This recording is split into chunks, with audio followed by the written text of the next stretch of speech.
were just like finished eating at the house. It was 2005. It was in Congo. And I was sleeping because I usually went to sleep early. The story that follows from this 18-year-old is not what you would ever expect. On that night, Nicole was only 8, the baby of the family, the only girl. I was like in the deep sleep, and my brother came from nowhere. He like wake us up. He's like, let's go, let's go. I was like, where are we going? He's like, this is not time to argue, let's go. I was like, I want my mom and my dad. They're like, no, there's not time for that. Nicole's mom and dad angered people in Congo because they were married and raising a family despite being from different cultures.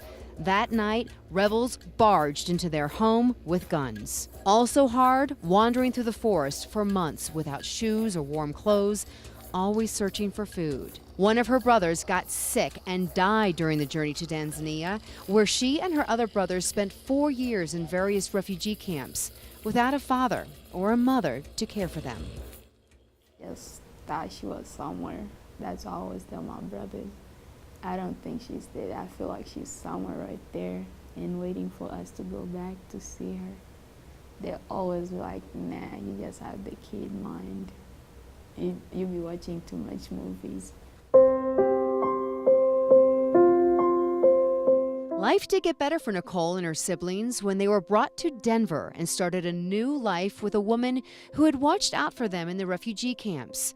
The woman turned out to be their maternal grandmother. None of them spoke English, but they learned it quickly and adapted. Well, we'll probably purchase plane tickets. Nicole made friends and did well in school and is now a freshman in college. Nobody in my family ever achieved any higher education, and I want to change that. I want to go and make my mom proud because she always wants us to have education in our life. And she always wants us to be something. Believe it or not, Nicole is about to show her mom what she's become in person.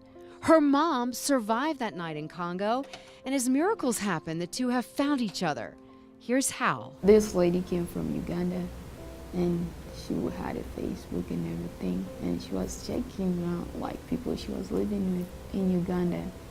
And she was like, oh, you see these people? And my grandma was like, oh, I know this person. And I saw the pictures, and she's like, look, this is my daughter. I was like, what? This looked like my mom. And from that time, we called her and asked her questions, and she told us.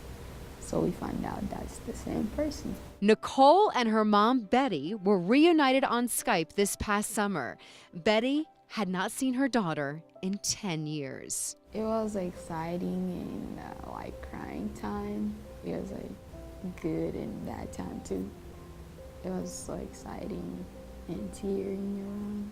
Everybody was like emotion. In January, Nicole heads to Uganda to visit her mom, to talk, to listen, to hug, laugh, and cry with her mom for the first time in 10 years.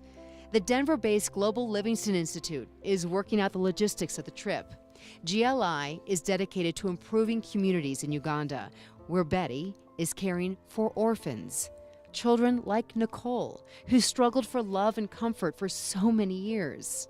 I want to do like her, be like her, and be there for people and help them out. And from my experience, I want to help people too, because people help me out too. So I want to return that as a gift.